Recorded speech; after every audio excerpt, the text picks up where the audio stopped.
Good morning. I'm State Representative Dave Pinto. I'm the chair of the House Early Childhood Finance and Policy Committee, and I'm calling this meeting of the committee to order pursuant to House Rule 10.01, which allows for virtual hearings of this type. I want to make sure that members of the public who are watching this are aware that our committee materials, including the agenda and a large volume of materials, are posted to our committee website, on the House website. And that with that, we will start with the taking of the roll. Ms. Chambers, if you can do that, please. Representative Pinto, Chair. Present. Representative Pryor, Vice Chair. Present. Representative Franson. Present. Representative Bennett. Present. Representative Bolden. Present. Representative Daniels. Present. Representative Dabney.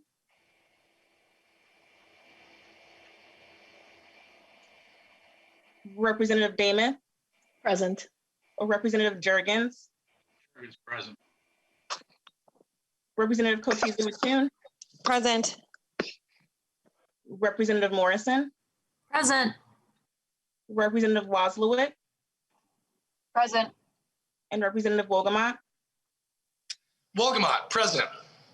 We have a quorum. Excellent. And we'll just deal with our minutes from February 18th. Representative Pryor, if you can make a motion to approve those minutes. I so moved, Mr. Chair. Thank you. Any additions or corrections, members?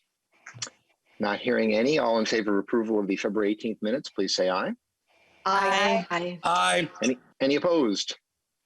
Okay, hearing none, the motion passes. We have our minutes approved for February 18th. And so members, I am very excited today to have us be hearing House File 1200, which is the proposal for paid family medical leave.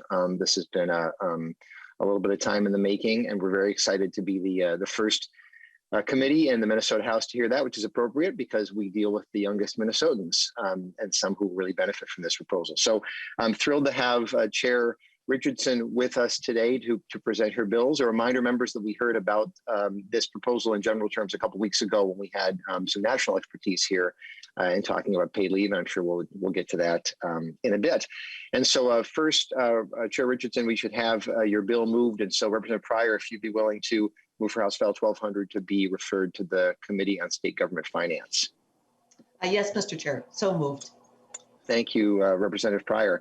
And so with that, Representative Richardson, welcome to the committee, and please begin presenting your bill. Then we'll move to testifiers, et cetera. Thank you, Mr. Chair.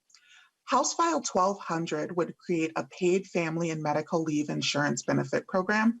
The program is modeled after our state's unemployment insurance benefit program and would provide a much needed safety net for families in order to be able to take critical time for bonding with new children and to also allow families to be able to respond if they're faced with the illness of a little one. At some point, the majority of workers will need to take some time away from work to care for a new child, a sick family member, or to recover themselves. Caring for others and receiving care is a key component of being human and living a fulfilling life. And unfortunately, the reality for many Minnesotans is it's not that simple. In the midst of the COVID pandemic, it has become even more clear. Illness can strike at any time for workers without paid leave benefits, and individuals are too often left with the impossible choice between caring for a young child or keeping their job. While Congress addressed this temporarily with the emergency paid COVID leave, as a state, we still lack a permanent and comprehensive paid family and medical leave policy. For other states that have implemented policies, there have been clear benefits. I'll share some of these proven results that are related to the purview of the Early Childhood Education Committee. There's also strong bipartisan support for paid leave as well. Recent studies show approximately 79% of voters support permanent paid family and medical leave programs. Some research from other states that have established paid family medical leave programs have found that paid family leave provides time for families to create a strong bond with their children during those critical early months. It also increases rates and duration of breastfeeding. And with that increased rate and duration of breastfeeding, it reduces things like recurrent ear infections and reduces the rates of hearing problems associated with those types of infections. It increases the rates of on-time vaccinations, reduces infant hospital admissions, and fathers that take leave with new children contribute to greater involvement in caring for their children later in life as well. It's been associated with a reduction in postpartum depression. It has been known to address some of the disparities that we see, not only in maternal mortality and morbidity, but infant mortality and morbidity as well. And women who take paid leave are 93% more likely to be in the workforce 9 to 12 months after a child's birth than those without any leave. Working families with paid leave are also more economically secure and are significantly less likely to use public support programs in the year after their child's birth. Currently, across the state, leave programs are inconsistent, and there are disparities in those who have access to leave and those who do not. We see disparities for BIPOC families and also low-wage workers. We need policies that promote time for parents and caregivers to care and bond with their infants and toddlers without jeopardizing the ability to meet their basic needs. In addition, families need the ability to care for sick children as well. For example, the pediatric cancer rate has been increasing over the last 2 decades. Almost half of all pediatric cancers occur during early childhood, with the peak incident rate of invasive childhood cancers occurring during infancy. Paid family and medical leave would help to alleviate the financial burden and eliminate the fear of retaliation when returning to work after caring for a chronically ill child. Today, I have a number of testifiers to speak on behalf of this bill, and Chair would request that you recognize Deborah Fitzpatrick to provide a brief overview of the bill. Thank you, Representative Richardson. Before I turn to Ms. Fitzpatrick, I just want to emphasize to testifiers and members of the committee, and as Chair Richardson kind of referenced, our focus today is, of course, going to be on the early childhood aspects of the bill, those affecting the youngest Minnesotans and their families. There'll be other committees addressing other portions of it, but that's really our focus today, and there's certainly plenty of good stuff to talk about relating to that. So with that, Ms. Fitzpatrick, please identify yourself for the record and proceed. Members of the committee, Chair Pinto, thank you for the opportunity to be with you this morning. My name is Deborah Fitzpatrick, and I'm currently the Director of Policy and Legislative Affairs at the Children's Defense Fund Minnesota. But I'm here today sharing information from my prior role at the University of Minnesota Humphrey School, where I led the research team that conducted Minnesota's design and implementation study on paid family and medical leave.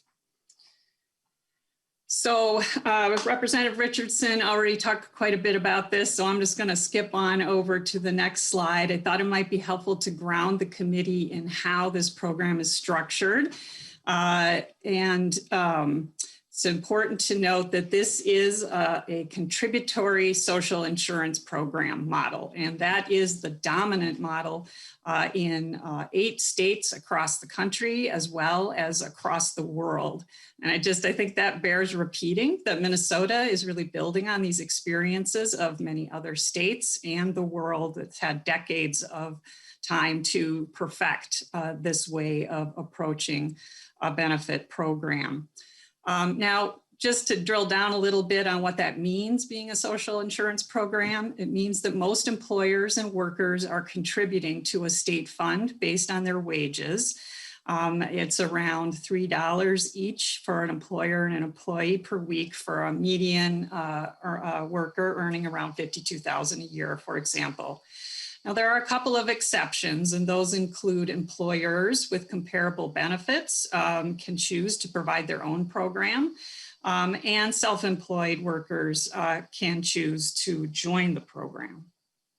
And then I just wanted to, as Representative Richardson mentioned, really lift up the fact that we are building on many unemployment insurance definitions and processes to reduce employer burdens, and again, to help us ensure a successful build out of a new state program.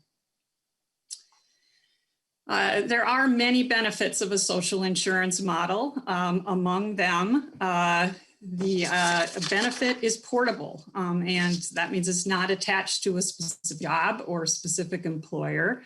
As we've already said, workers are receiving their income from the state fund during leave.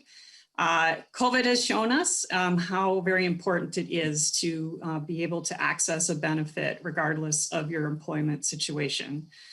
As do changes in our economy that result in an increasing number of workers with multiple employers, either at the same time or successively over the course of a year.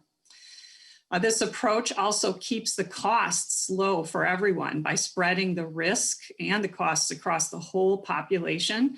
It splits these costs evenly between workers and employers in House File 1200. It's also important to note that it levels the benefits playing field by geography and size. And this particular bill, House File 1200, doesn't have experience rating. That means employers that happen to have workers who have a greater need for leave are not penalized in any way because they shouldn't be. It's also a really durable, popular, sustainable model. It has great political support, as has already been mentioned, but it's also durable and sustainable because it, again, is spreading these costs across the whole population because everyone is contributing into the program and everyone can benefit from it. So I wanted to just briefly describe the benefit structure. Again, we can get into a lot more detail and questions after testifiers. But House File 1200 provides partial wage replacement during leave of at least 7 days. And I think that's important to note. This program is really designed to pick up where employer provided paid time off becomes insufficient. It provides up to 12 weeks per year for a worker's own serious health condition. That includes pregnancy, which is notable for this committee, and up to 12 weeks per year for care of a family member. And that part of the benefit includes a new child, foreign deployment, a violence situation, domestic violence or sexual violence, or a family member's serious health condition. And I also want to note that it's really important when we look at the way these programs operate in the other states. Again, great opportunities to learn from what's happening across the state and across the country and across the world. Data from these programs shows that workers most often use fewer weeks than the maximum allowed, and that the vast majority of workers use the program for only one leave over multiple years. I just lift up a few other elements. The maximum weekly benefit for the program is tied to the median, statewide median income. So that would be around $52,000 now in Minnesota, which is about $1,100 a week. Again, that's the maximum. Workers receive the partial wage replacement is based on, it's a progressive wage replacement. So it kind of works like a progressive tax system where the first part of everyone's wages is replaced at 90%. The next portion of wages is replaced at 66%. And then wages above the statewide median average are replaced at 55%. So that, again, helps us make sure that our lowest wage workers are able to take advantage of the program. So Representative Richardson already did quite a lot on this issue and our testifiers are going to do more. So I will stop there. And if there are questions, we can get to those maybe after the testimony. Happy to answer many more detailed questions as members have them.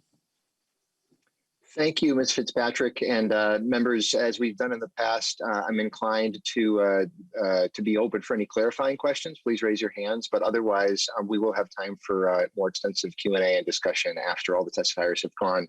And so I'm going to turn to a series of testifiers now. I would ask folks if you can keep yourselves to.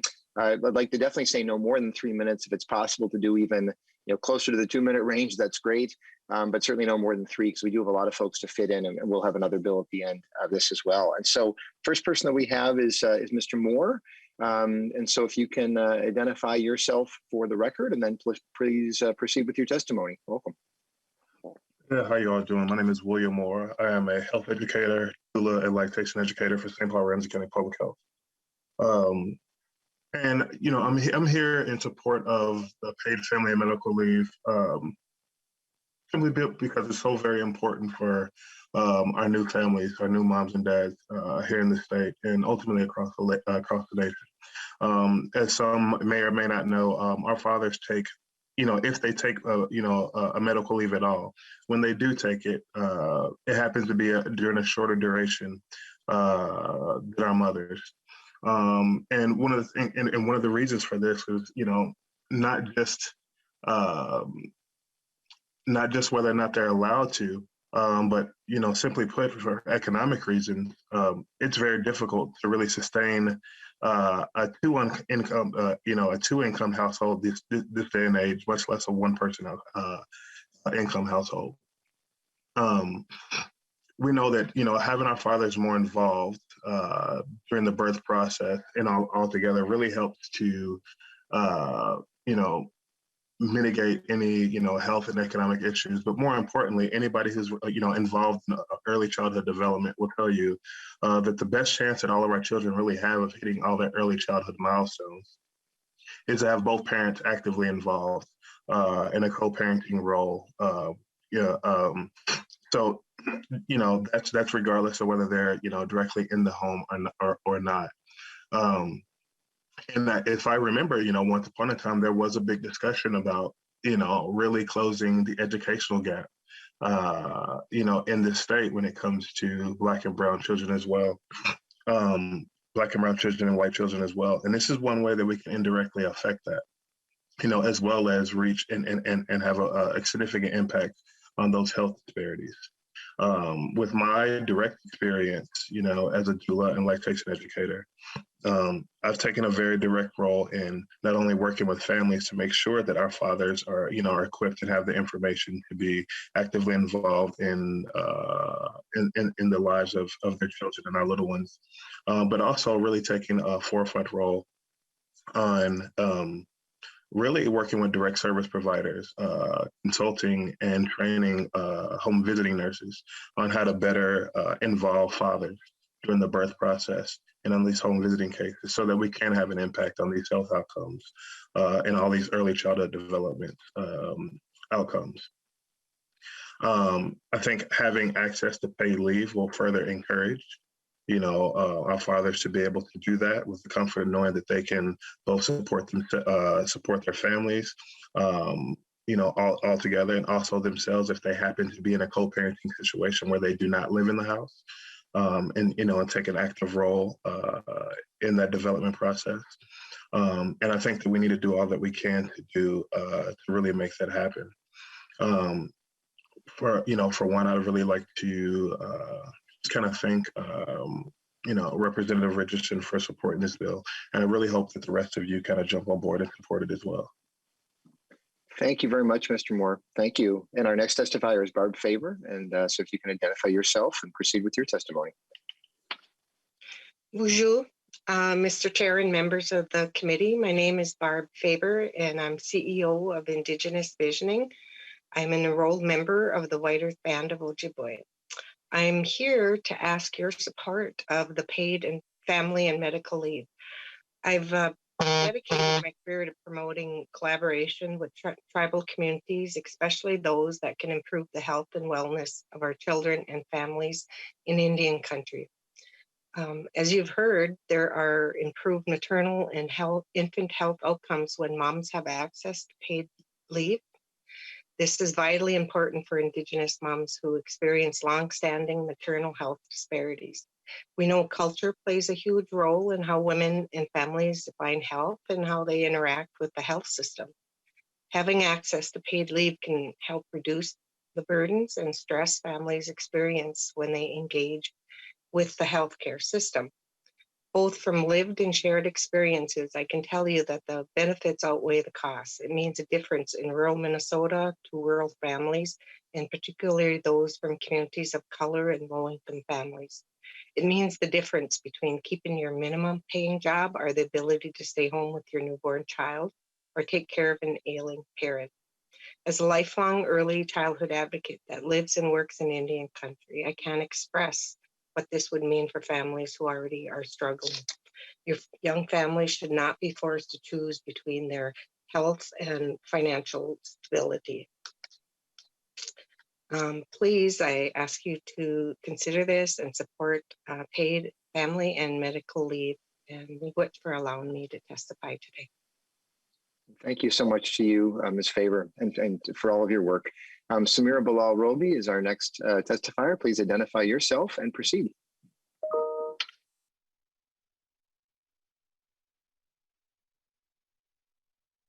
Just need to get you unmuted there. Whoops. Yeah, no, I do that many times myself. Let's get you going. There you go.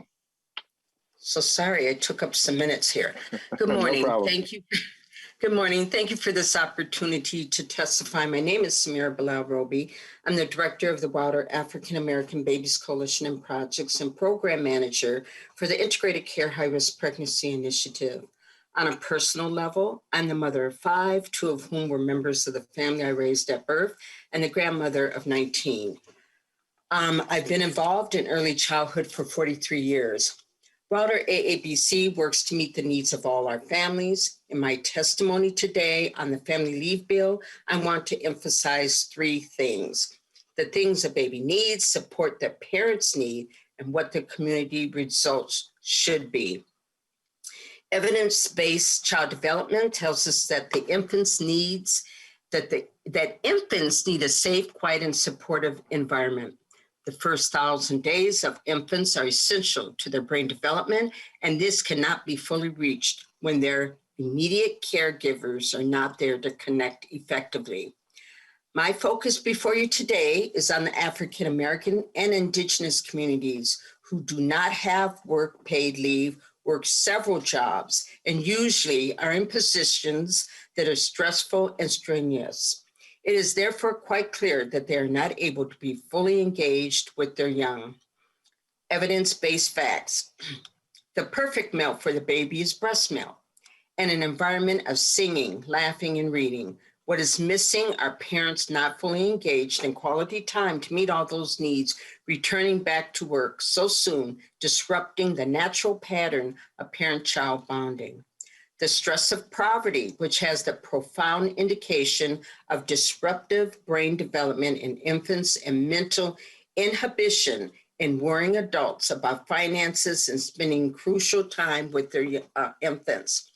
In passing the Parent Leave Bill, we can benefit as a community by paving the way for all families to be relieved of those social barriers and improving better development milestones for infant outcomes.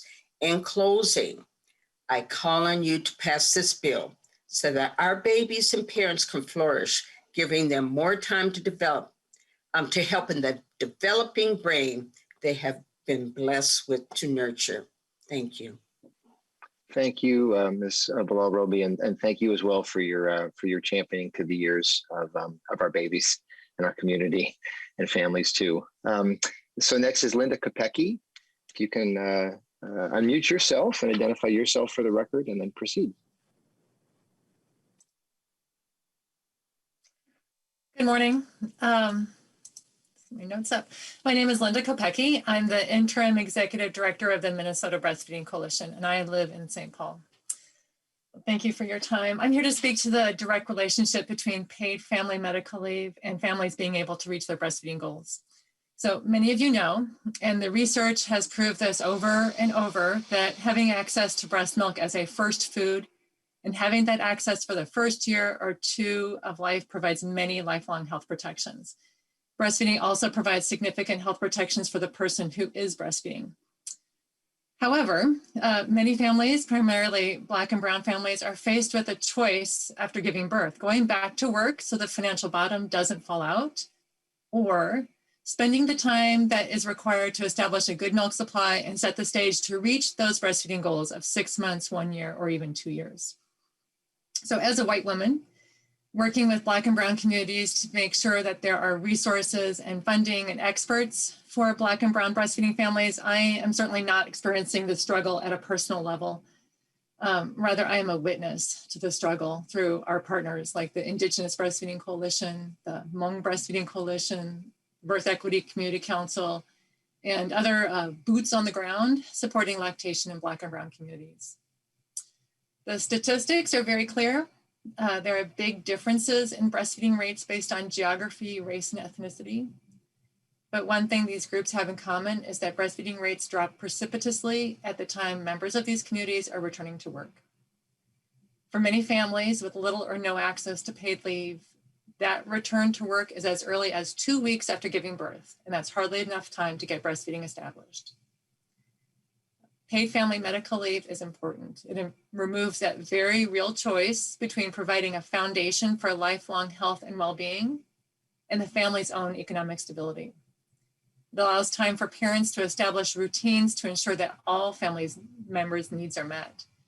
And most importantly, it speaks to the fact that Minnesotans ultimately really care about all families having every opportunity to lifelong good health. So I urge this body to pass HF 1200, and thank you so much for your time.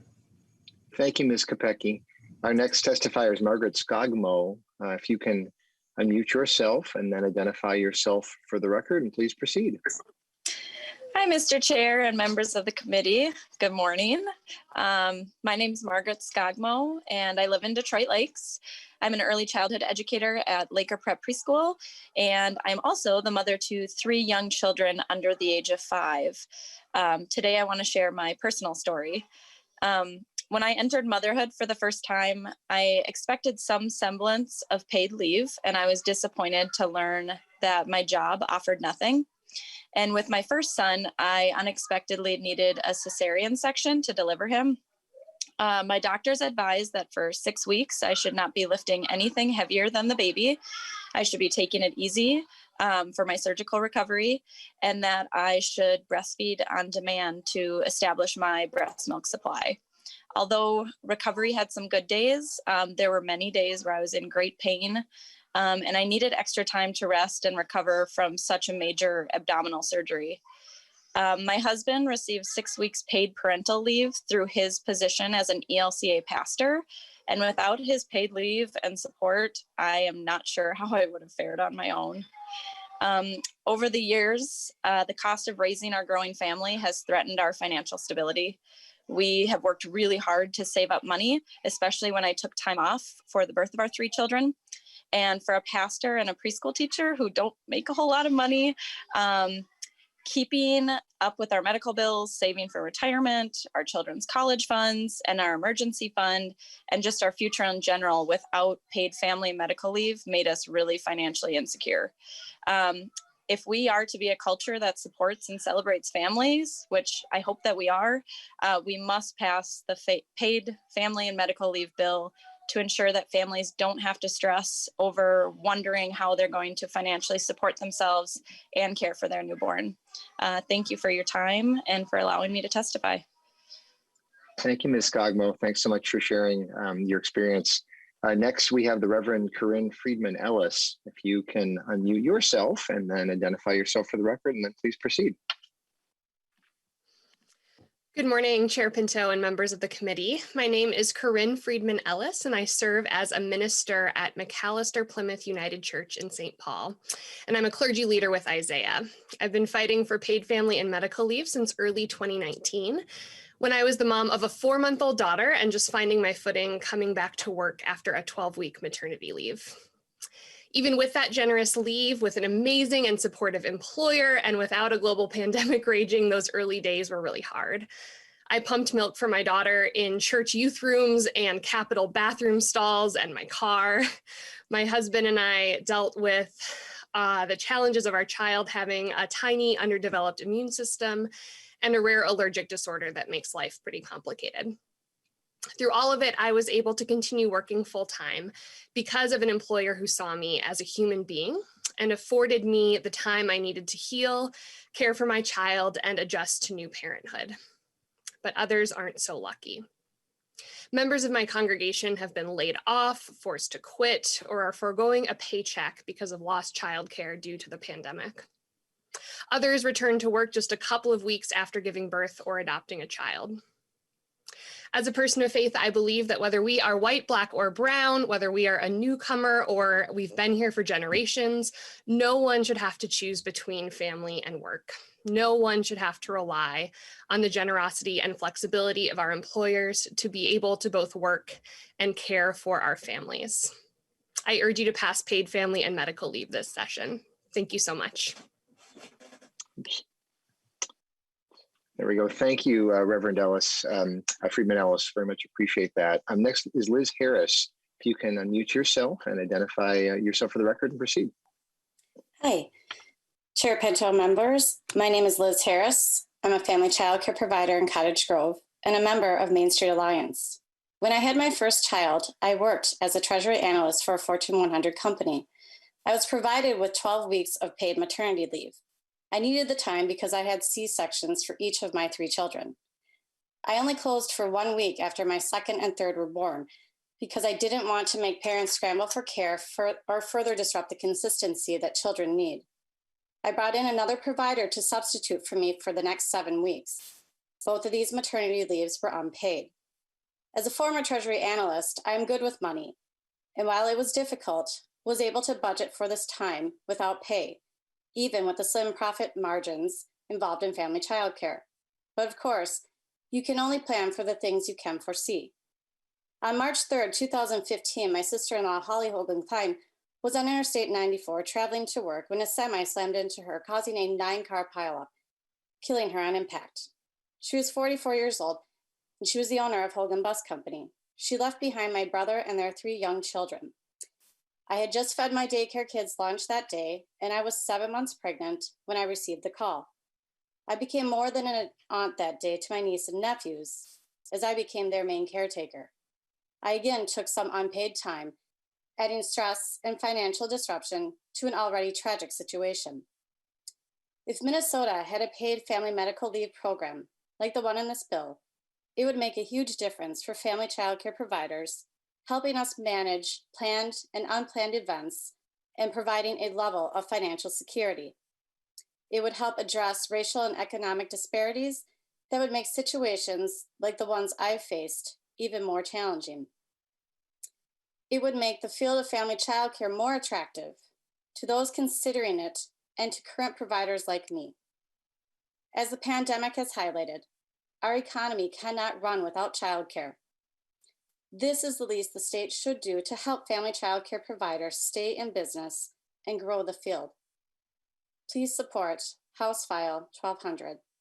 Thank you, and thank you for your time. Thank you so much, Ms. Harris. We appreciate that. Next, calling on Jessica Peterson White. If you can unmute yourself and identify yourself for the record and proceed.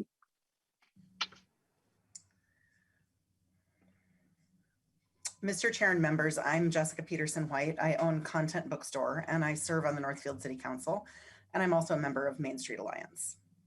When my son Thorsten was born in 2016, I budgeted to have about a month at home with him, and then I eased back into work at the bookstore. It was too expensive to cover all of my hours, so I spent many days and nights with a baby and a laptop in my arms or with a little guy napping behind the counter at the store. Lyra was born early last March, and while I'd planned carefully so that I could be home with her for 10 weeks, it didn't work out that way. Because of the pandemic, my maternity leave lasted a little more than a week, and then I was working harder than ever before to make sure my bookstore survived 2020. Self-employment has given me flexibility, but I've made painful trade-offs between investing in my business and caring for my babies. In 2018, the City of Northfield passed a 6-week paid leave policy for our employees.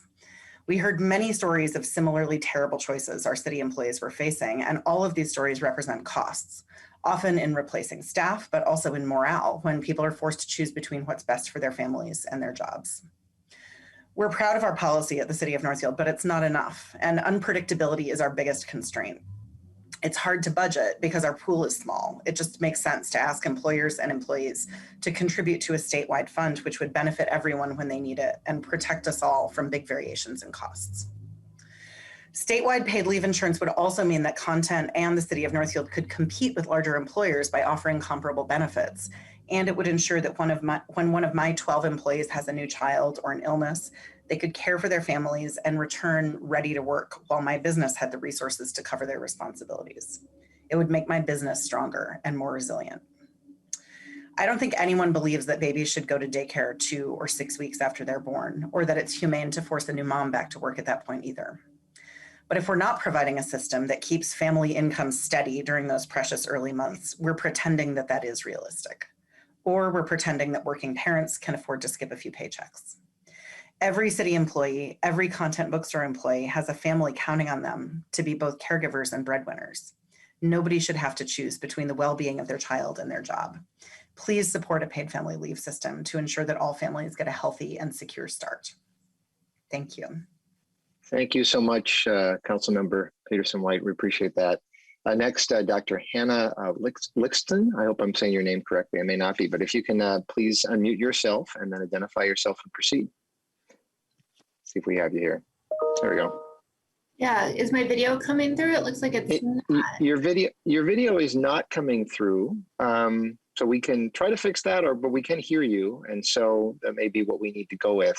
Yeah, that's fine. I'll just speak to you today. Here, let me pull up my words. Thank you so much, Mr. Chairman and members of the committee. Good morning. My name is Dr. Hannah Lixon, and on behalf of nearly 1,000 pediatricians in Minnesota, I am here today representing the Minnesota chapter of the American Academy of Pediatrics, where I serve as a board member and also as the co-chair of our policy committee.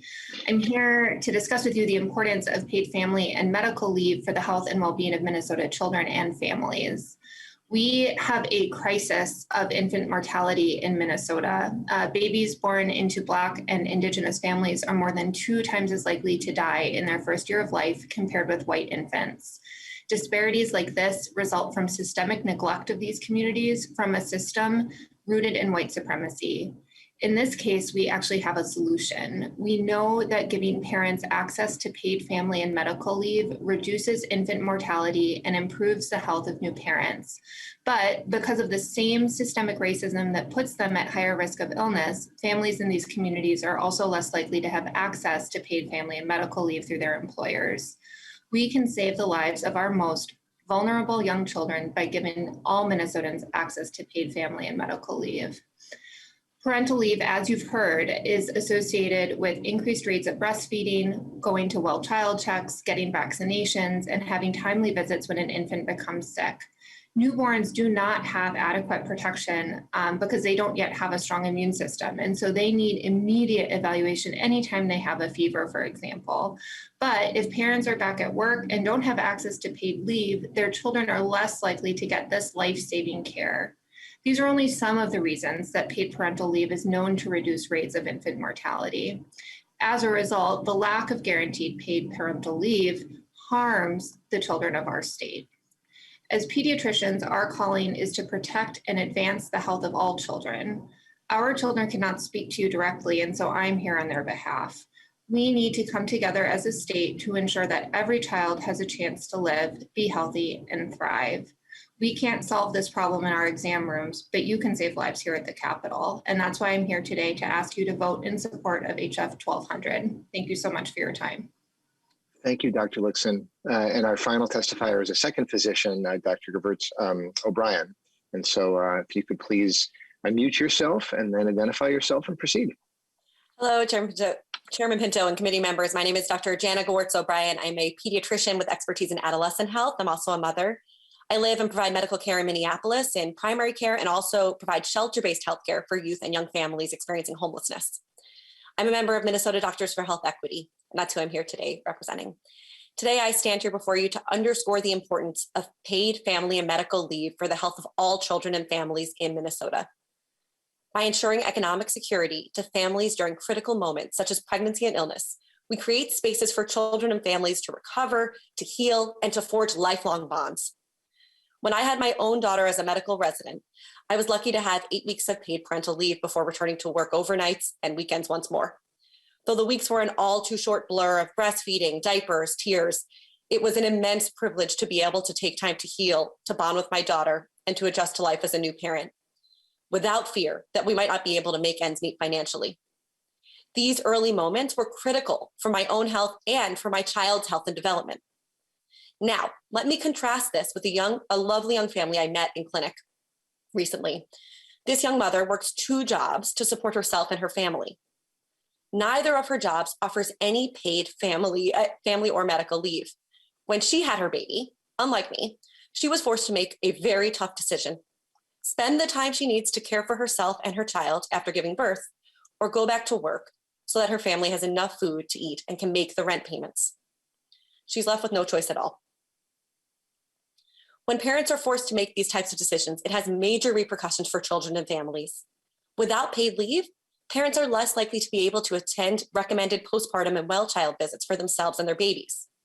They are less likely to continue breastfeeding, as we've heard, and are at increased risk for postpartum depression. And especially important for this committee focused on the health and development of our youngest Minnesotans, when parents need to head back to work too early, children miss out on this key period of bonding and development with lasting implications.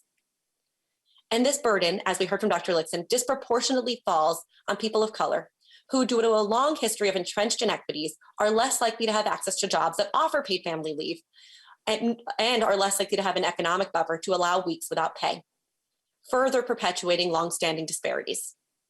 So paid family medical leave lowers rates of low birth weight and preterm infants, reduces disparities, and can have a major impact for young children up until kindergarten. We've seen these benefits. Perhaps this is why almost every other high-income country in the world has paid family leave. At a time in our history when more people than ever are struggling financially, passing paid family medical leave is an investment in a lifetime of health for Minnesota children and families, and will help dismantle significant structural inequities. I urge you to pass House File 1200. I thank this committee for allowing me the time to speak, and thanks for Representative Richardson for her ceaseless advocacy for children and families in Minnesota. Thank you so much, Dr. Gwartz-O'Brien. And members, we're going to be turning to questions and discussion in just a second, so please queue those up. You can hit the raise hand feature if that works for you. Just as we do, I just want to give a big thank you to the testifiers. One thing I'll note is that you were all under the 3-minute mark, in some cases quite a bit under, so we appreciate that. More importantly, thank you for the powerful testimony. And I really noted that it was focused very much on the impact to young kids and families, which is terrific. And then third, and perhaps most important, as I'm stepping back and looking at this list of every one of our testifiers works in service to families and to our communities, every single one of them in really powerful ways. And I called out a couple of the individuals I've had a chance to work with through the years, Barb Faber and Samira Bilal-Roby, but really every one of these testifiers. And so thank you so much to all of you. So we're going to turn to questions. I saw Representative Katiza-Wittoon's hand go up first, and so we'll call on her and then proceed from there. Representative Katiza-Wittoon. Thank you, Mr. Chair, and thank you, Representative Richardson, for bringing forward this bill this session. I am so proud to be a co-author of this program. As you know, I had a baby during the interim, and my 3 older children are adopted out of the foster care system. So I have taken FMLA leave previously in the past when I welcomed my foster children into our home prior to adoption.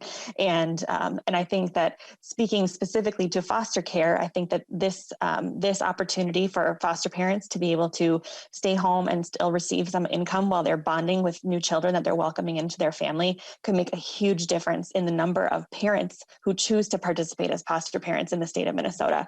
We know that we have a drastic shortage of available placements and families willing to welcome foster children who are in out-of-home placement right now. And I think that this program, it would certainly contribute to more people considering becoming a foster home across the state. And then just speaking from personal experience, having my pandemic experience be mostly prenatal and then postpartum, I think that so many of the mothers who I have spoken with who also delivered a child during COVID so far this year, I mean, have had really mixed feelings. You know, they were either out of work because of COVID, or they were trying to step away to care for their child, and it just everything was so up in the air. And who knows if they would have had another family member who contracted COVID throughout this time period. And I think that this is one of the small things that we can do to allow workers to contribute to this program and then take the time that they need to either care for themselves when they need it, a loved one, or to bond with a new child, either a newborn or a foster or adopted child. And I think that it's just going to make families stronger. It's going to help our children start off on the right foot, and overall, just really make a big benefit to the state as a whole. So thank you. Thank you, Representative Katiza-Wittoon. Thank you. We'll turn to Chair Davnie. You can go next. There you Thank you very much, Chair. My question is for Ms. Fitzpatrick, Dr. Fitzpatrick. And I'm interested in the portion of the bill that allows gig workers, self-employed to buy in. I'm concerned more broadly about the transition of working America to independent contractors, gig workers, folks who lack many of the social insurance access to many of the social insurance programs that we have, but need them just the same as somebody with a straight job receives. Can you help me understand how this bill responds to the needs of those families? Ms. Fitzpatrick. Yes, Chair Pinto, Representative Dabney, the bill does allow those gig workers, contract workers to opt into the program, and then they would be paying into the contributions, making the contributions into the program. They would be making a 2-year commitment to stay in the program for that length of time, unless they're, they leave that type of situation. It also allows business owners to opt into the program. So I think that's also a really important benefit. We know that a lot of times small business owners themselves really struggle when they need, like Jessica mentioned, as an owner of a bookstore. So I think those two important types of workers are pieces of our economy, right? Increasingly. And then I think also there's a lot of people who work in a situation where they have an employer, but also do gig work. And the way this portable benefit is structured, as I mentioned in my remarks about the structure of the program, that type of worker could opt in for their self-employment time and then be whole and receive the benefit both for their earnings from their self-employment as well as their earnings from their employer. Representative Dabney.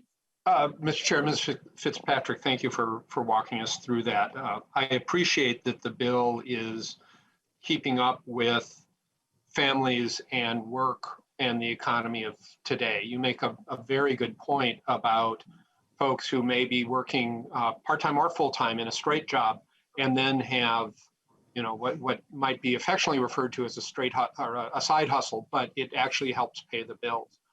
I don't know what other members' experience was, but at the beginning of the pandemic, when we were all working madly to try to make sure that our constituents had access to, for instance, unemployment, I ran into a number of constituents who said, well, I did this, but I also did this side thing, that I was hoping to grow into a business, and now what do I do? So the bill seems to be keeping up with where the economy is, and I appreciate that. Thank you, Ms.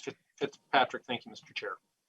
Thank you, Representative Dabney. And actually, before I turn to the next questioner, I might just build on that, Ms. Fitzpatrick, just to ask, perhaps this is the bill's author, but I would think that the workers who are in those sorts of gig occupations or in a series of part-time jobs, et cetera, are going to be more financially unstable, less likely to be receiving benefit and support regardless. So those are the people who especially want to make sure that we're helping. Is that, and for all the benefits we've talked about, is that correct? Well, maybe, it looks like Chair Richardson, please.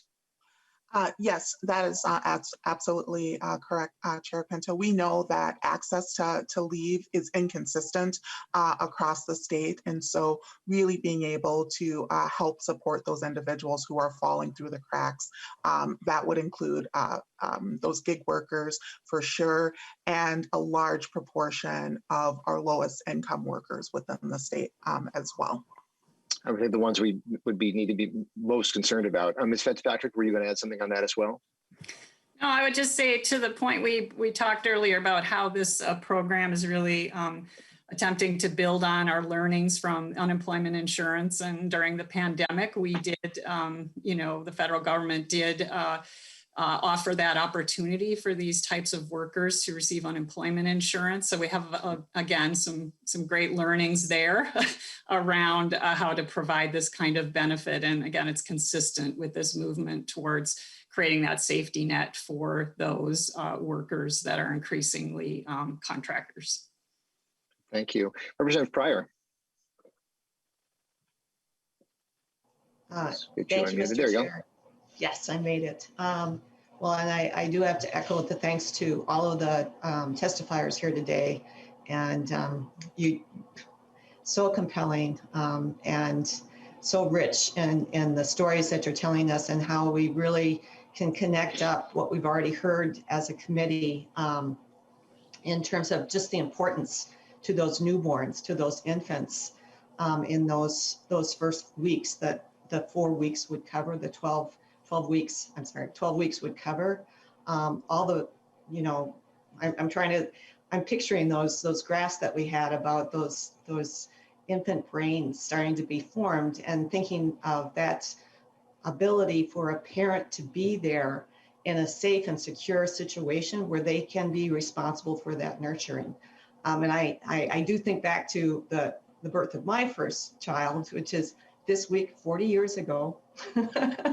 And those are the things you never forget. And I was, as one of our testifiers said, I was the caregiver and the breadwinner for the family. And my employer at that time, I got 10 weeks. And after 10 weeks, you got your job back. You didn't get any pay during that 10 weeks, but you got your job back. And that was a major step forward at that time, 40 years ago. And what I understand from listening to this is for so many, especially those in low-income jobs, those in our communities that have been most oppressed, that really hasn't changed. Even getting your job back may be an issue. And this is from 40 years. What I want to do is maybe go back a little bit and unpack what that means to go back to work after 2 weeks. And how is that happening in Minnesota, that a woman can give birth and feel like she has to go back to work after 2 weeks? And I think it was Linda Kopecky that brought up that 2 week statistics, but I would guess that others of our testifiers can talk about that too. So that is my question, is just to go back and understand what's happening in Minnesota, that 2 weeks after giving birth, somebody's trying to go back to their job. Let's see who would be the right person to answer that. Was there somebody you had in mind, Representative Pryor, or perhaps I missed it? Well, it was Ms. Kopecky that I think Ms. Kopecky. Yep. My apologies. Yeah, my apologies. Ms. Kopecky, please. Well, I don't have the statistics on the number of employees that have to go back to work at 2 weeks, 4 weeks, 6 weeks, 8 weeks. I don't have those at the tip of my fingers, unfortunately. I can speak to the breastfeeding rates, and also what our partners here, for example, members of the Hmong Breastfeeding Coalition, many of them are WIC peer counselors with Hmong families. And many of those parents are going back to their work at medical tech companies at 2 weeks, because that's all the leave they get. It's all the leave their family can afford. And frankly, from our conversations with Hmong families, they don't want to be a burden on the safety net system. So they want to be productive. But that means going back to work very early. So for many workers, really all the leave that they can have is maybe 2 weeks. Maybe they use some of their medical leave or their vacation during pregnancy if they had some challenges. So that's all they have. Okay, Representative Pryor. Okay, Representative Bolden. Thank you, Mr. Chair. And I don't have so much of a question as more of just a comment. And I too would like to thank Representative Richardson for bringing this bill forward and for championing this. I too am proud to be a co-author of this bill because it is just so important. I also would like to thank all the testifiers today for your really powerful and moving testimony and for sharing your stories with us. I also just am reflecting on, as Representative Pryor mentioned, for the last several weeks, we as a committee have been hearing, just how important those first moments and weeks and years with our smallest Minnesotans are for brain development, and how investments in that time has ripple effects and, downstream effects. And so, just reflecting on how this is so important to affect that time.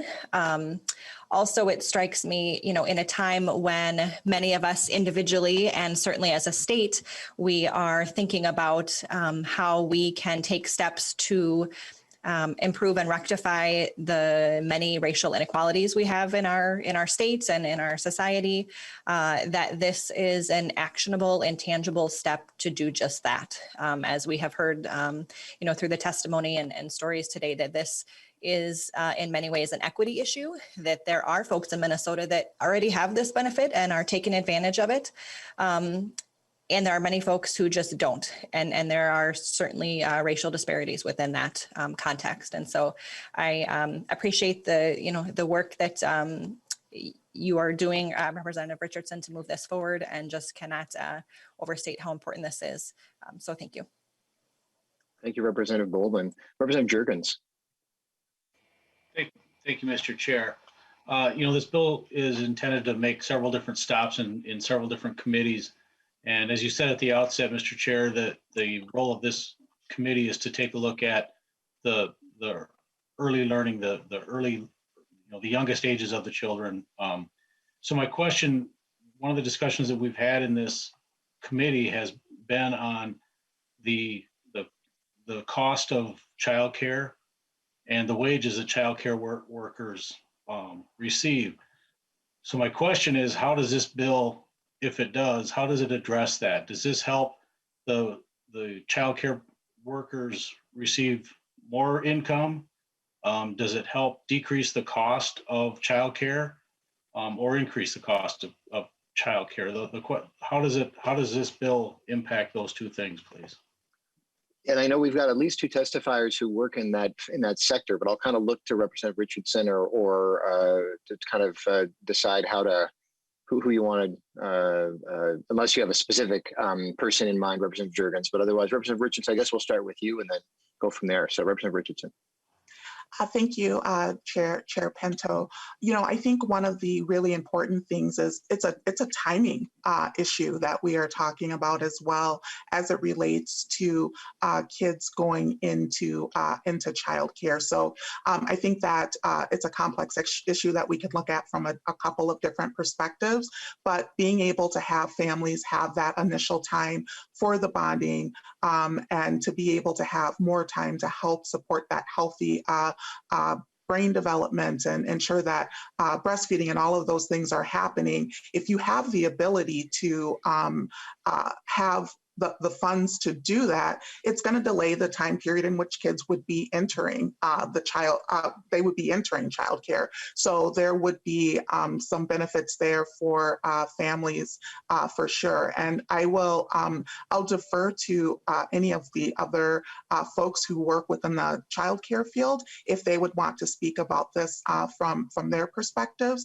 And I would also just add, I know that there's some work that's happening in other committees and other bills to really look at ways that we can really support the development of new child care providers and to be able to create ways that child care is going to be sustainable.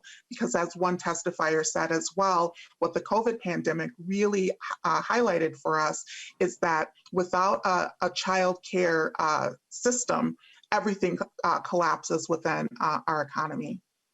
You are preaching to the choir on that one, I think, on this committee, Representative Richardson, on that last point, which is a good thing. I just want to note for everybody that I'm hoping that we can wrap things up in the next 10 minutes or so. So I'm just going to ask folks to we've got a couple more folks with questions. So just keep things tight. But I saw Ms. Harris, who works in family child care, and perhaps you can provide a brief answer to Representative Jurgens' question. Hi, thank you, Representative Jurgens. And so, right now, there's absolutely no benefits that are given to a childcare provider. We own our own business.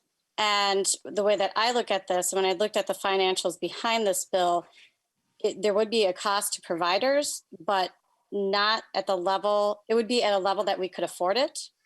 And we wouldn't have to increase so much the rates on parents versus if we were to try to go to the private sector to try to find paid family leave. So when I look at this, it is a cost savings with a benefit. And currently there's no benefit in childcare. And when it's an industry that's essential to the economy, there has to be something for providers, because right now, as you know, we are in a childcare crisis, and it's only going to get worse if there isn't any kind of incentive.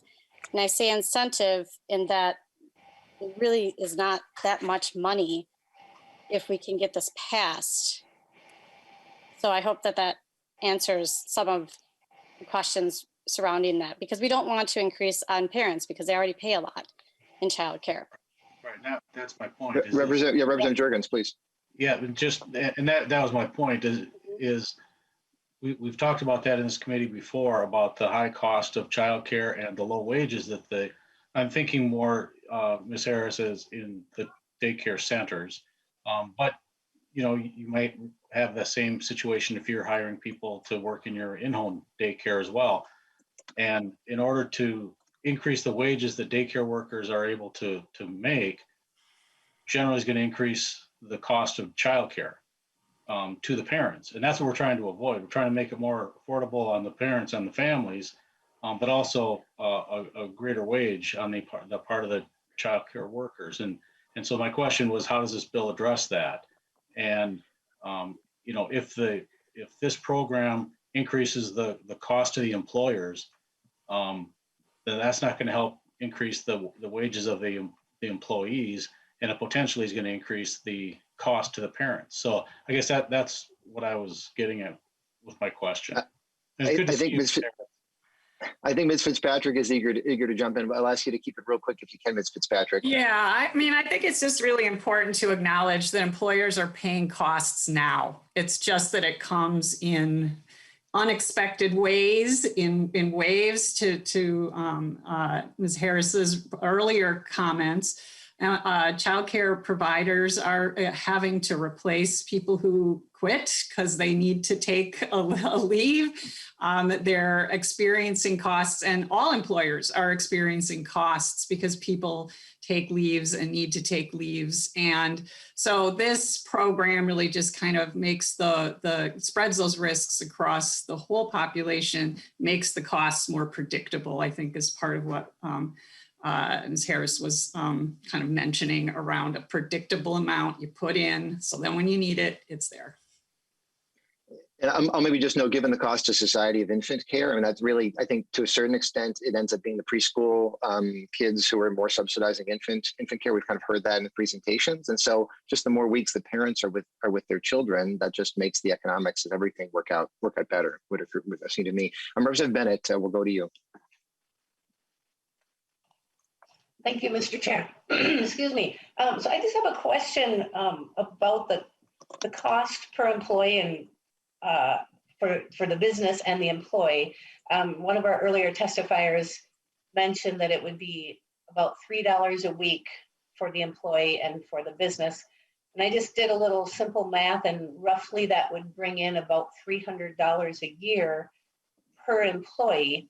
And I'm just thinking, how can that ever cover this program? And I understand that some people will never use the program and will be paying into it, but I believe a lot of people probably would, if they're paying into it, they're going to want to use it. So that doesn't make sense to me. Am I doing my math wrong? Can somebody maybe enlighten me a little bit on the cost? I know there's an adjustment in the bill language that in 2025, the payroll tax can be adjusted. And I fear that there's going to be an awfully large adjustment made then when we find out we don't have enough money to run the program. Let's go to Representative Richardson. Chair Pinto, I'll just start briefly, and we'll also give Ms. Fitzpatrick an opportunity to respond as well. But what we're really talking about is spreading the risk across the state, like we do in many insurance programs. And I think what is really important, and some lessons that have been learned from other states that have done this work, beginning to collect premiums and then delaying the onset of paying benefits has been very helpful in creating sustainable programs within other states. And I think the benefit that we have as a state is we are able to look to how this has played out in 8 other states, and we can also look at how it's played out in other countries as well. And we have seen systems that were began before the COVID pandemic continue to be sustainable within the pandemic as well. And so I will turn it over to Ms. Fitzpatrick in case she has anything to add. Ms. Fitzpatrick.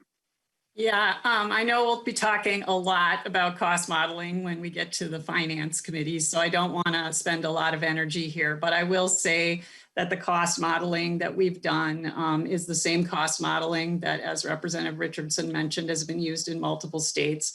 Washington State's the most recent state that has come online. They've been paying out benefits for the last year and did so in the middle of COVID. And their payroll contribution is 0.4, ours is 0.6. They are going into that second year being able to maintain at that 0.4 rate.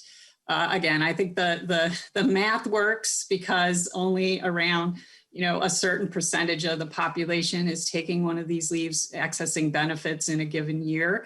And as Representative Richardson mentioned, we are kind of all contributing so that when people really need this support, it's there for them.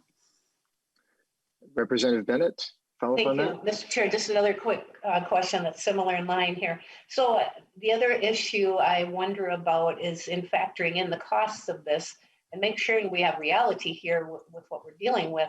What would be the costs for a childcare business when that employee goes on leave? Obviously, they have to replace that employee with some kind of a substitute, which number one, there really aren't any, just like in teaching, there's hardly any substitutes available. Childcare, I'm guessing, would probably even be more difficult. And then the paying of that substitute's wage or salary, there's an additional cost there. Has that been factored in or figured out on what that cost might be?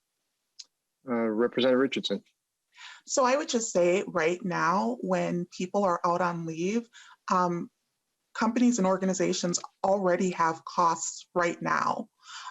And what this bill really is doing in terms of being able to have this benefit model, it is something that is setting up something that is going to be actually much more affordable for smaller businesses. And in many ways, it's going to level their playing field and being able to compete with larger businesses as well. Because typically what we tend to see is that larger businesses will, it'll be easier for them to have leave programs than smaller businesses. And so this will be an opportunity to really, again, with that shared cost model, create a pathway to something that is going to be much more affordable than the cost that they're seeing right now. I don't know if Ms. Fitzpatrick has a comment that she'd like to make as well. I ask you to keep it really brief if you can. Really brief. I just wanted to build on what Representative Richardson said, to say that we also have, not only are the employers then freed up from paying a worker while they're on leave if they want to keep that worker in their employ, and many do want to keep high quality employees. So they do try to pay to help support that worker when they're on leave. But we also have a grant program in the bill for small employers that they can apply to the state to get some additional assistance to hire, to pay for overtime or to pay for a temporary worker. I know that can be challenging, but there are some, that opportunity is also in the bill. So I just wanted to call that out. Thank you. And I had warned the folks for our second bill on the agenda that our discussion on this bill might become extended. And so I'm just going to ask you all to continue to be patient and ask folks on this bill. We'll try to keep things as tight as we can. We'll at least try to at least start that second bill if we can. But I want to turn to the Minority Leader, Representative Franson. Good morning, everyone. I was just Thank you, Mr. Chair. And I was just kind of piggybacking off as well, because there is no cap, there's no ceiling on the floor on premium rates. So while it's great to say, hey, everybody can afford this, who is this committee and the testifiers to determine what people can and cannot afford right now? I have a real problem with that. What's affordable to you is not necessarily affordable to the next person. We've had many of those conversations here at the legislature, what people can afford and what they can't afford. So the fact that there is no ceiling or floor on premium rates is extremely concerning. Another legislature could come in and raise those rates. And right now, as you know, there's many businesses that are barely struggling to keep their doors open. And with the fact that the grants and the loans from the PPE is taxable in Minnesota, that's another punch to the gut to these business owners. And then to add possibly another program tax on top of what they're currently paying or will be paying, something that we just really need to think about. I think that the bill is, I mean, the idea is, I appreciate the idea. I just think realistically, we have to think realistically in today's economy, how are taxpayers, business owners going to be able to afford such a program? It's not really a question, Mr. Chair, just more like random thoughts by Mary Franson. I was taking as a comment, and we're going to get to Representative Richardson at the end for your final comment, Representative Richardson. I want to keep things moving. I do want to make sure to note, I believe it's the case that childcare centers cannot accept infants before 6 weeks anyway, under the rules, and family childcare can't accept more than one infant. So, and so in practice, families are patchworking it. So just in terms of that part of things, to recognize that. But Representative Franson, you had a follow-up. Yeah, so depending on the license, family childcare providers can take 2 infants and 1 toddler, right, or 1 toddler, or 2 toddlers and 1 infant. Thank you. Good point. So we're going to final person from the committee here is Representative Wasilewicz. Representative Wasilewicz. Thank you, Mr. Chair. I think we've had a really good discussion today, and over the past several weeks, we've talked about all of the importance of why investing in the early years is really important, and why having parents be part of that is really important. I think one thing that I wanted to bring folks back to was one of the presenters several weeks ago had a slide that showed sort of what young families, what their position is when they have their first kids economically. And if folks remember from that slide, it's sort of the years when families are usually earning the least amount of money. And so asking families to then say one of you has to, not get paid to be able to take care of a child, I think is a really difficult decision for a lot of families to make.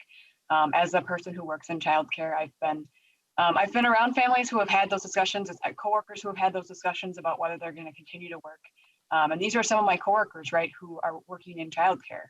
And to points that other folks have made, it's hard to find qualified employees who work in childcare. And so having some of my coworkers saying, well, I don't know if it's worth it to stay in this job when I just had a baby and I have to take care of that baby. And I think there's a lot of questions around those decisions. And I think this makes it easier for families to make a decision about what they're going to do, and providing that support for them in those early years when they're not doing as well economically, and they're able to take paid leave and continue to build on that economic security that gets, that improves as their children get older, I think is a really important piece of this puzzle. And just wanted to point that out as a reminder to folks that that's sort of where families are at and the decisions that are being made. So thank you, Mr. Chair.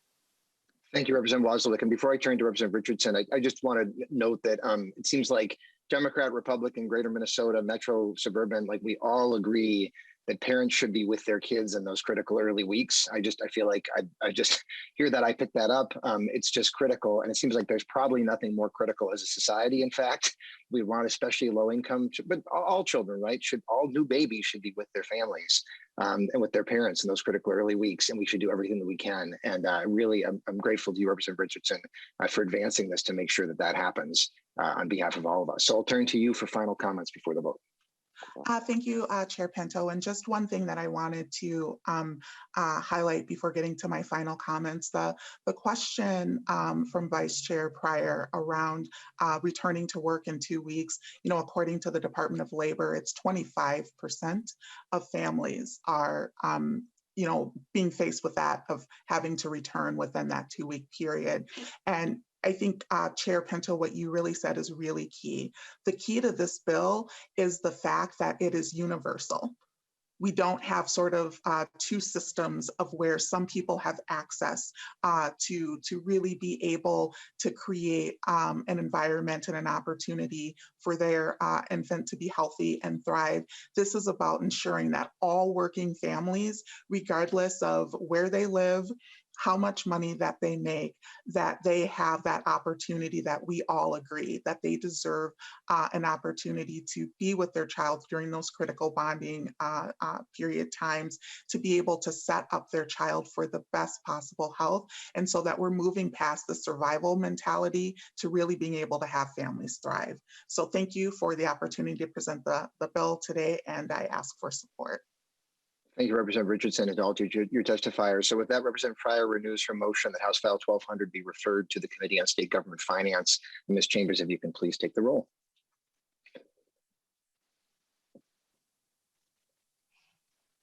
Representative Pinto, Chair. Aye. Representative Pryor, Vice Chair. Aye. Representative Franson. No. Representative Bennett. No. Representative Bolden. Aye. Representative Daniels. No. Representative Dabney. Aye. Representative Damon. No. Representative Jurgens. No. Representative Kotiza Wattoon. Aye. Representative Morrison. Morrison, aye. Representative Wozlowick. Aye. Representative Wolgamott. Aye.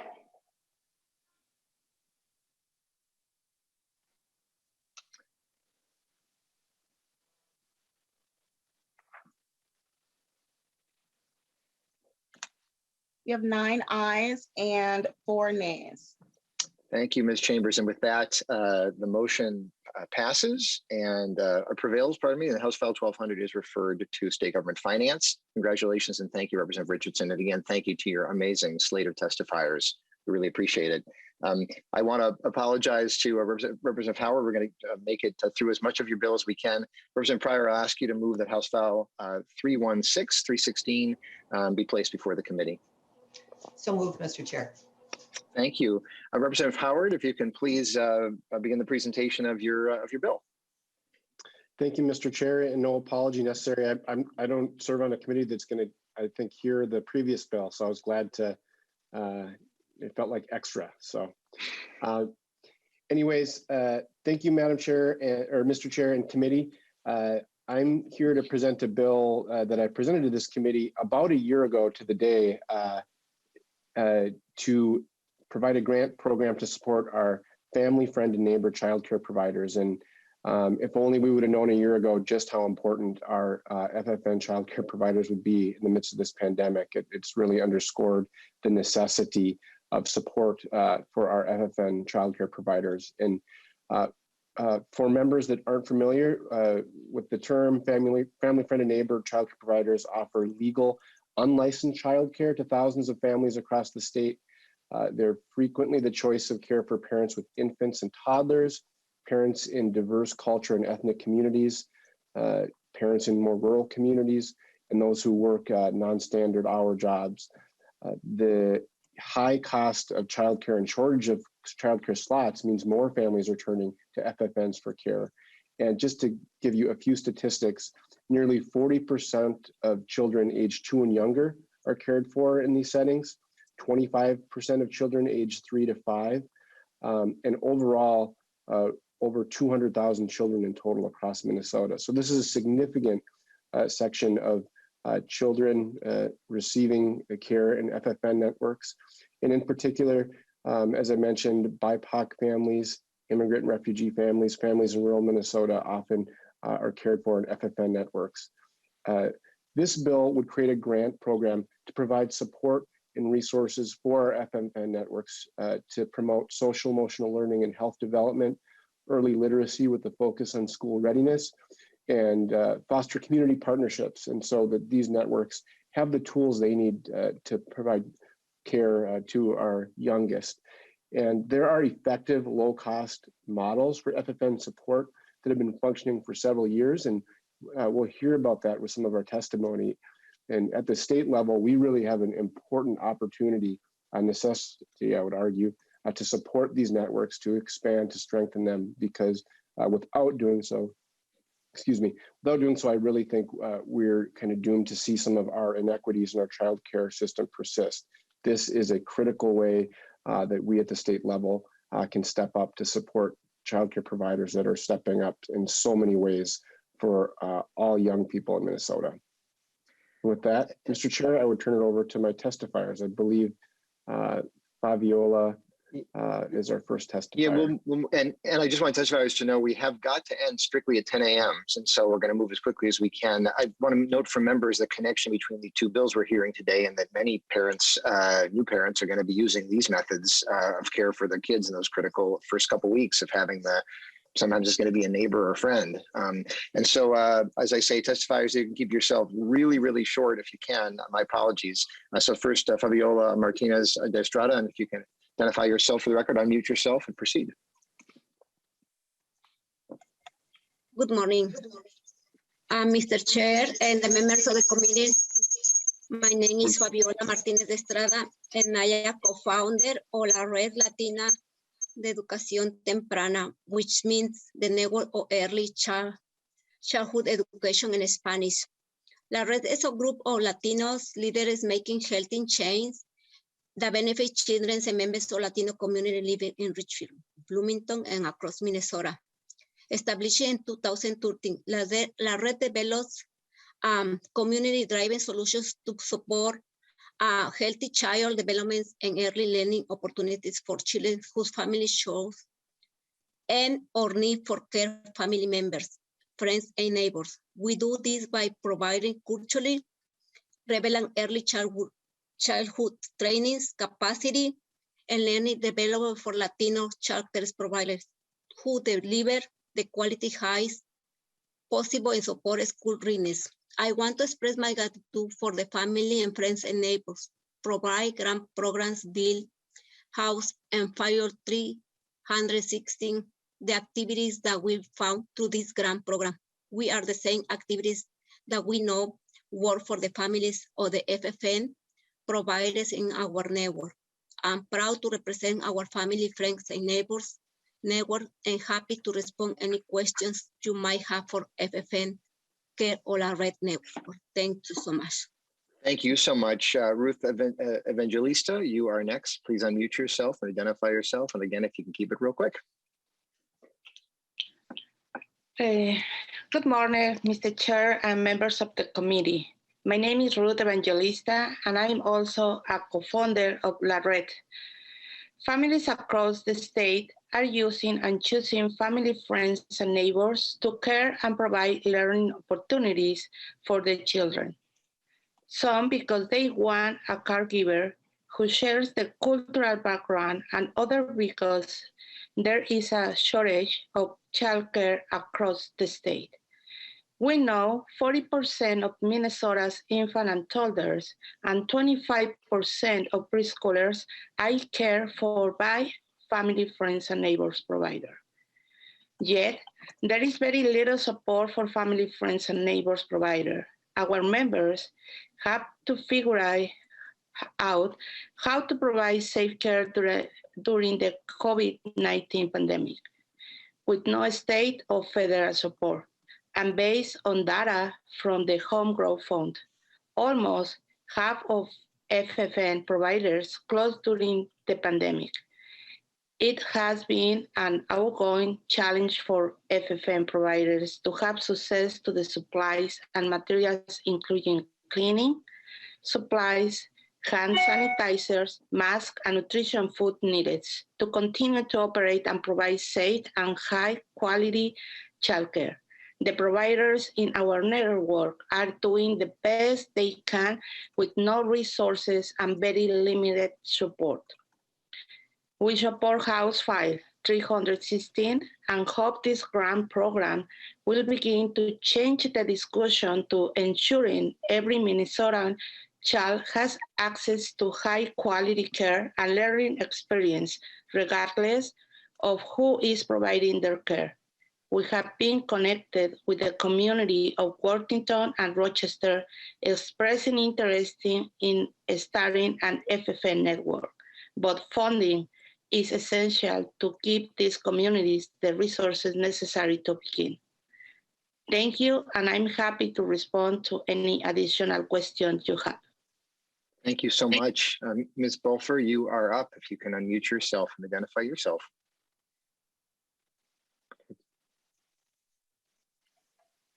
There you go. Thank you, Mr. Chairman and members of the committee. My name is Joan Bolfer. I'm a health promotion specialist with the City of Bloomington Public Health Division. As a public health professional, I'm keenly aware that childhood development is an important determinant of health over a person's lifetime. Early development opportunities can provide a foundation for children's academic success, health, and general well-being. And studies show that quality childcare and education can play a key role in reducing risky health behaviors and preventing or delaying the onset of chronic diseases in adulthood, such as obesity, heart disease, and diabetes. I have partnered with our local family, friend, and neighbor childcare provider network, LORED, since its beginning in 2013. In late 2012, Latino leaders in Bloomington and Richfield brought to Bloomington Public Health their concerns that many of their FFN child care providers did not have familiarity with the school system to adequately prepare their children for kindergarten or the knowledge and training to foster health and development. In partnership with these leaders, we began a project to bring childcare training to a small group of FFN providers. This small project grew into an incredibly successful network that has reached more than 250 Latino FFNs. The role that public health played in this success was as an institutional partner that was able to connect our local FFN providers with training and to other agencies that could collaborate in providing support to the network. I was also able— Ms. Bolfer, I'll ask you if you can wrap up in just the next few seconds if you can. We got 3 minutes and a bunch of things we got to get done. So if you can. Okay. Well, I'm excited about this particular grant program because community-based FFN networks really need the support of partners like local public health who know the local resources and can bring them to the FFN providers. This is important because as a community-based solution to the childcare issue, FFN networks can really be helpful. Thank you. Thank you. Thank you so much. And Ms. Corrado, you're our last testifier. And again, if you could keep things real quick. Oh, there you go. Yes, I'll be super quick. Thank you, Mr. Chair and members of the committee. My name is Allison Corrado. I'm a senior program officer with the Blue Cross and Blue Shield of Minnesota Foundation and the co-chair of the Public Policy Committee of the Start Early Funders Coalition. Supporting FFN providers is a top priority for the Start Early Funders Coalition in 2021. And we are just so excited to see House File 316 being discussed. We know that FFN providers are so often left out of the conversation when we're talking about how to support childcare providers. And they are so critical, as you've heard in the testimony before. So with that, I will pass to the next person. Thank you so much, Ms. Corrado. And as you say, this is an area that really is overlooked. And so I'm so glad to be hearing about it now. There was one more testifier, Debbie Ziesmer, who will send in her written testimony. She had signed up after the deadline. I'd hope we could fit her in, but she's going to send in a written testimony. Are there questions or discussion, members, to confirm this will be laid over? We will not be voting on it today, so we'll have more of a chance to talk at a later date. But I'm just looking to see Representative Pryor, just something quick. Just want to say real quick, what a great bill as a family friend and neighbor provider for Actually, all 7 grandchildren. This is so very much needed and really good work. And thank you all the testifiers for being here today. You really are making a big impact. Thank you. Thank you, Representative Pryor. And I will note, and perhaps Representative Howard, you know this, you could note this in your final remarks, but I think a very huge, we do spend a lot of time on child care centers and family child care, and of course we do, but a very significant percentage of young kids are being cared for in these sorts of settings. And it's so important, as Ms. Corrado pointed to, that not be overlooked. Representative Howard, I'm not seeing any other hands up, and so I'm going to ask you to please provide any final comments that you have on your bill. Thank you, Mr. Chair, and would love to follow up offline with any members if you want to talk further. As folks have said, this is just so huge, and it's really kind of a missing a blind spot, if you will, in terms of state policy and how we support these important FFN networks. Hundreds of thousands of kids all across the state receive care in this way, and we should try to support our FFN providers. So with that, thank you for the time, Mr. Chair, and members of the committee. Thank you, Representative Howard. It really is an important bill, and I'm looking forward to continuing to talk about it. And I do want to thank all the testifiers. My apologies that things were so quick, but we really appreciate it, and we'll continue having those conversations. With that, I will lay over House File 316 for possible inclusion in a budget bill at a later date. There is one important bit of committee business, members, which is that we had an error in the announcement of the vote total from House File 1200. So Ms. Chambers, if you can just please provide that information to us. Yes, Chair Pinto, we had 8 yeas and 5 nays. Okay, and that was on House File 1200, Ms. Chambers? Yes. Okay, good, thank you so much. So we've had that correction. Members, we have a very action-packed day on Thursday as well. I think we have 6 bills up, so bring your A game, be ready to be there. And with that, our meeting is adjourned. Thanks very much. Have a great day, everybody.